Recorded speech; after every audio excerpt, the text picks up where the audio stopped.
उच्चभ्रू असो की कोणी असो त्याला शिक्षा व्हावी, तरुणाची धिंड काढली पाहिजे. पुण्यातील तरुणाच्या अश्लील कृत्यानंतर संजय शिरसाट यांची प्रतिक्रिया.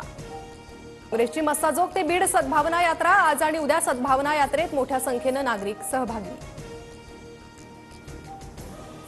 सीआयडीकडून पुन्हा बीड सत्र न्यायालयात अर्ज. देशमुख हत्या प्रकरणाचा खटला केज कोर्टाऐवजी बीड सत्र न्यायालयातच चालवण्याची विनंती. अर्जावर 10 मार्चला सुनावणी. देशमुख हत्येच्या निषेधार्थ पुरंदरच्या नीरा तालुक्यात व्यापारी आणि ग्रामस्थांकडून बंदची हाक. संतोष देशमुखांच्या हत्येचे फोटो समोर आल्यानंतर स्थानिक आक्रमक. अत्याचाराच्या घटना वाढल्यानं महिलांना एक खून माफ करा. महिला दिनाच्या निमित्त रोहिणी खडसेंचं राष्ट्रपती मुर्मूंना पत्र.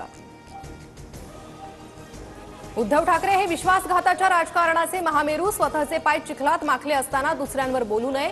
आशिष शेलार यांची टीका.